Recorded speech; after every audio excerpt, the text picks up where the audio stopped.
ಎಲ್ಲರಿಗೂ ನಮಸ್ಕಾರ. ಇವತ್ತು ಒಂದೊಳ್ಳೆ ಅದ್ಭುತವಾದ ಪುಡಿ ಇಡ್ಲಿ ಮಾಡ್ಕೊಳ್ಳೋಣ. ನೆಕ್ಸ್ಟ್ ಲೆವೆಲ್ ಆಗಿರುತ್ತೆ. ಈ ಪೌಡರ್ ನಮಗೆ ಎಲ್ಲೂ ಹೊರಗಡೆ ಸಿಗೋದಿಲ್ಲ, ನಾವೇ ಪ್ರಿಪೇರ್ ಮಾಡ್ಕೊಳ್ಬೇಕಾಗುತ್ತೆ. ಅಷ್ಟು ರುಚಿಯಾಗಿರುತ್ತೆ. ಈ ರೀತಿ ಲಂಚ್ ಬಾಕ್ಸ್ ಆಗಿರ್ಬೋದು, ಮಕ್ಕಳಿಗೆ ಮಾಡಿಕೊಟ್ರೆ ಅಥವಾ ದೊಡ್ಡವ್ರಿಗೆ ಮಾಡಿಕೊಟ್ರೆ ತುಂಬ ಚೆನ್ನಾಗಿ ಇಷ್ಟಪಟ್ಟು ತಿಂತಾರೆ. ಹೇಗೆ ಮಾಡ್ಕೊಳಂತ ನೋಡ್ಕೊಳ್ಳೋಣ. ನೋಡಿ, ಒಂದು 10 ಇಡ್ಲಿನ ಈ ರೀತಿ ನಾನು ಕಟ್ ಮಾಡಿ ಇಟ್ಕೊಂಡಿದ್ದೀನಿ. ಉಳಿದಿರೋದಾದರೂ ಸಹ ಮಾಡ್ಕೊಳ್ಬೋದು ಅಥವಾ ಫ್ರೆಶ್ ಆಗಿ ಸಹ ಮಾಡ್ಕೊಳ್ಬೋದು. ನಾನು ಈ ರೆಸಿಪಿ ತೋರಿಸ್ಬೇಕಂದ್ರೆ ಫ್ರೆಶ್ ಆಗಿ ಮಾಡ್ಕೊಂಡು ಈ ರೀತಿ ಕಟ್ ಮಾಡಿ ತೋರಿಸ್ತಾ ಇದ್ದೀನಿ. ಮೊದಲಿಗೆ ಒಂದು ಪ್ಯಾನ್ಗೆ 1-2 ಸ್ಪೂನ್ ಎಣ್ಣೆ ಹಾಕ್ಕೊಂಡು ಮೆಂತ್ಯ 1 ಸ್ಪೂನ್ ಅಷ್ಟು ಹಾಕೋಣ, ಜೀರಿಗೆ 1 ಸ್ಪೂನ್ ಅಷ್ಟು ಹಾಕೋಣ, ಮತ್ತು ಕಡಲೆಬೇಳೆ 1-2 ಸ್ಪೂನ್ ಅಷ್ಟು ಹಾಕೋಣ. ಈ ಪೌಡ್ರ್ ಸ್ವಲ್ಪ ಜಾಸ್ತಿ ಬೇಕಾಗುತ್ತೆ. 10 ಇಡ್ಲಿಗೆ ಇಷ್ಟು ಸಾಕು. ಇನ್ನು ಸ್ವಲ್ಪ ಕ್ವಾಂಟಿಟಿ ಜಾಸ್ತಿ ಇದ್ದರೆ ನೀವು ಸ್ವಲ್ಪ ಜಾಸ್ತಿ ಹಾಕ್ಕೊಳ್ಬೇಕು.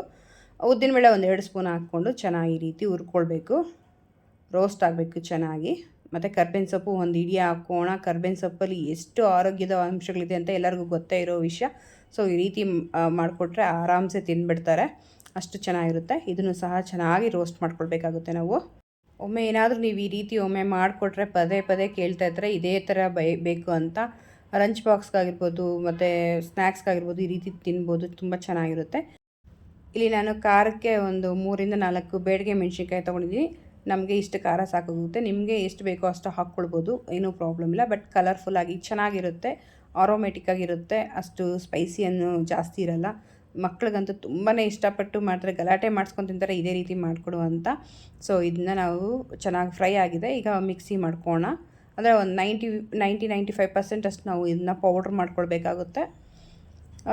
ಈಗ ಒಂದು ಪ್ಯಾನ್ಗೆ ಎಣ್ಣೆ ಹಾಕ್ಕೊಂಡು 1 ಸ್ಪೂನ್ ಸಾಸಿವೆ ಹಾಕ್ಕೋಣ ಒಗ್ಗರಣೆಗೆ. ಇದು ಚೆನ್ನಾಗಿ ಸಿಡಿಬೇಕಾಗುತ್ತೆ ಸಾಸಿವೆ. ನೋಡಿ ಎಷ್ಟು ಪೌಡ್ರ್ ಆಗಿದೆ, ಒಂದು 95% ಅಷ್ಟಾಗಿದೆ. ಇಷ್ಟಾದರೆ ಸಾಕಾಗುತ್ತೆ ನಮಗೆ. ಈಗ ಈರುಳ್ಳಿ ಒಂದು ದೊಡ್ಡದು ಕಟ್ ಮಾಡಿ ಹಾಕ್ಕೊಳ್ಳಿ.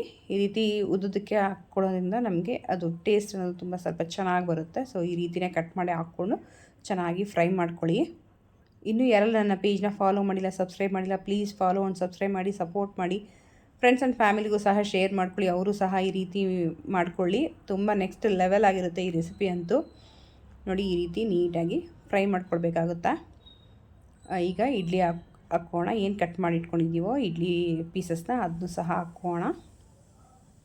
ಸೊ ಪೌಡರು ಅಷ್ಟೂ ಸಹ ಹಾಕ್ಕೊಳ್ಬೇಕಾಗುತ್ತೆ. ನಾವು ಪರ್ಫೆಕ್ಟಾದ ಮೆಜರ್ಮೆಂಟಲ್ಲಿ ನಾವು ಪೌಡ್ರನ್ನ ಮಾಡ್ಕೊಂಡಿದ್ವಿ.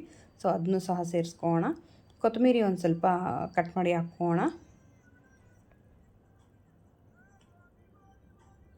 ರುಚಿಗೆ ತಕ್ಕಷ್ಟು ಉಪ್ಪು ಹಾಕ್ಕೊಳ್ಳಿ. ಇಡ್ಲಿಲಿ ಫಸ್ಟೇ ಸ್ವಲ್ಪ ಉಪ್ಪಿರುತ್ತೆ, ಸ್ವಲ್ಪ ನೋಡಿ ಹಾಕ್ಕೊಳ್ಳಿ. ಪೌಡ್ರಿಗೆ ಮತ್ತು ಮಸಾಲೆಗೆ ಎಷ್ಟು ಬೇಕಾಗುತ್ತೋ ಅಷ್ಟು ಮಾತ್ರ ಉಪ್ಪನ್ನು ಸೇರಿಸ್ಕೊಂಡು ಈ ರೀತಿ ನೀಟಾಗಿ ಮಿಕ್ಸ್ ಮಾಡ್ಕೊಳ್ಬೇಕಾಗುತ್ತಾ. ಎಲ್ಲನೂ ಹೊಂದ್ಕೊಳ್ಳೋ ರೀತಿ ಮಿಕ್ಸ್ ಮಾಡ್ಕೊಳ್ಳಿ. ನಮ್ಗೆ ಕೆಲವೊಂದು ಹೋಟ್ಲಲ್ಲಿ ಸಿಗುತ್ತೆ, ತಟ್ಟೆ ಇಡ್ಲಿ ಮೇಲೆ ಈ ರೀತಿ ಒಂಥರ ಇಡ್ಲಿ ಪೌಡರ್ ಹಾಕಿ ಅದ್ರ ಮೇಲೆ ತುಪ್ಪ ಅಥವಾ ಬೆಣ್ಣೆ ಈ ರೀತಿ ಹಾಕಿ ಕೊಡ್ತಾರೆ, ತುಂಬ ಚೆನ್ನಾಗಿರುತ್ತೆ. ಅದ್ರ ಜೊತೆ ಚಟ್ನಿ ಕೊಡ್ತಾರೆ. ಬಟ್ ಇದ್ರ ಜೊತೆಗೆ ಏನೂ ಬೇಕಾಗಿರಲ್ಲ. ಈ ರೀತಿ ಒಮ್ಮೆ ಫ್ರೈ ಮಾಡ್ಕೊಂಡು ತಿನ್ನೋದ್ರಿಂದ ನೆಕ್ಸ್ಟ್ ಲೆವೆಲ್ ಆಗಿರುತ್ತೆ. ಸೊ ಮಿಸ್ ಮಾಡದೆ ಈ ರೀತಿ ಒಮ್ಮೆ ಆದರೂ ಟ್ರೈ ಮಾಡಿ, ಅಷ್ಟು ಚೆನ್ನಾಗಿರುತ್ತೆ. ಮತ್ತೆ ನೀವೇ ಮಾಡ್ಕೊಂಡು ತಿಂತೀರಾ, ಅಷ್ಟು ಅದ್ಭುತವಾಗಿರೋ ಅಂಥ ರೆಸಿಪಿ ಇದು.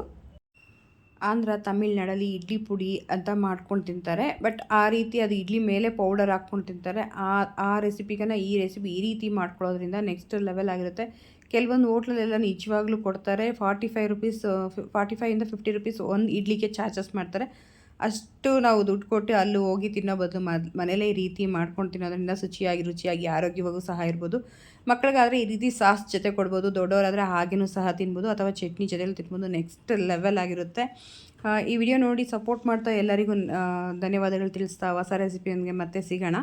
ಅಲ್ಲಿ ತನಕ ಟೇಕ್ ಕೇರ್, ಬೈ. ನಿಮ್ಮ ದಿನ ಶುಭವಾಗಿರಲಿ.